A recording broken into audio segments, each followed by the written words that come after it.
Hey everybody, welcome back to another episode of MMF. Today I'm going to show you my 4 favorite bass rods that I use most of the year, especially during the spawn. And we're going to go from the left will be the most expensive one I have, and the right will be the least expensive setup and all that. So we're going to start with the most expensive. I've got a Alba Garcia 7'3" medium heavy action with a an intermediate speed gear ratio with 15-pound fluorocarbon. That rod is basically my jig rod, my Texas rig. I'm throwing a shaky head on it right now, but I put rattle traps and a bunch of other crankbaits and stuff on it. Definitely, since it's got heavier line, a stiffer rod, I definitely want to use like a heavier bait for that.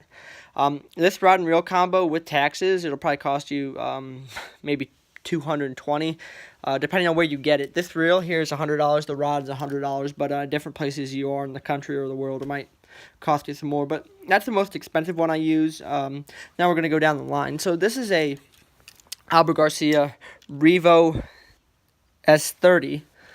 It's about an $80 spinning reel that I got from a friend, and it's really worked well. I've caught a lot of fish on that.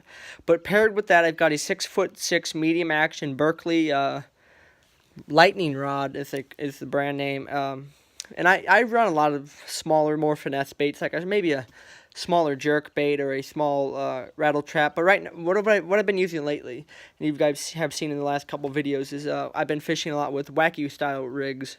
And I'm definitely a fan of wacky rigs, but if I do it, I want to go weightless. Tend to have better luck with that. And I will use drop shots on these too. I'm not a big fan of drop shotting, but I've done it a couple times, and I've had some luck on the deeper lakes like Table Rock Lake and Branson and some others. You know, it's always good to have a nice spinning setup in your thing, just in your stash. Because if you're fishing more finesse, they're not hitting some of the baits they'd usually hit during the summer or spring. It's good to slow down your presentation and just go for more finesse style. Next, here on the right, I've got a Alba Garcia Black Max spinning rod, 6'6", medium action. For my spinning rods, though, I don't want to go any more than 6'6", or I don't want to go any shorter than 6 foot. I always want to keep it anywhere from 8 to 12 pound test on them. On both of these right here, I keep 10-pound fluorocarbon, which really, if you're going to be doing finesse style, that's really all you need for drop shotting and wacky rigs. It's just finesse style is really good. I mean, if you're fishing some of these ponds, especially in these neighborhood subdivision ponds, a lot of the places are so overfished, and the fish might be finicky. And that if you definitely get down and slow down your presentation with a finesse bait, you should be able to bring some fish into the bank and have a good time doing it. The next rod I've got here is I don't even know what the brand is on this. It's a classic edition. I got this at Academy Sports and Outdoors for $7. And I have caught over 15 pounds of bass this year on it. Paired with that, I have a Bass Pro Tourney Special 5:3-to-1 gear ratio reel with 10-pound fluorocarbon. Now, usually when I'm fishing a bait caster, I don't want to go any lower than 12. Just what I do, and it's what I prefer. But this one, I didn't have any 12-pound test on. I had some monofilament, but I've had some bad experiences using monofilament on my bait cast reels. It's just after 2-3 fishing trips, it kind of wears out. If you're using it a lot, it's just not the best line. It's not the best quality. I mean, I'll use them for leaders and stuff sometimes for the drop shot and all that. But I switched to fluorocarbon this year on all my rods.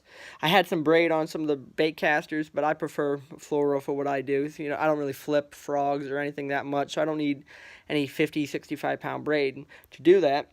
But definitely a good rod with some good backbone is definitely what you want, or it's what I want at least, and a good sensitive tip. Just to be able to feel the bite and set. The reason I like a backbone, and the reason most people like it, is just to get the good hook set into the fish. Because once you do that, if you get a good hook set, it's gonna improve your chances of being able to get the fish in. I do like these type of handles, though, these cork that go, I don't even know what they're called, but the longer handles, I'm more of a fan of. The short ones, like you get on some of the panfish and crappie rods, just annoy me when I'm trying to fish for bass. So I bought all these rods and reels pretty recently, but that's something I prefer. And if there's a certain type of rod and reel that you recommend to use anytime of the year, especially during the spawn, please leave a comment down below.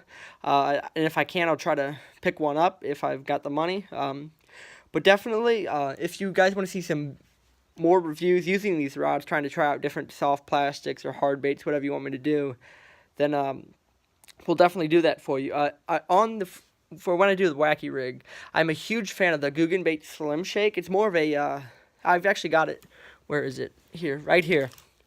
It's an extremely good shaky head bait too, but if I just bite the head off and screw it into the shaky head.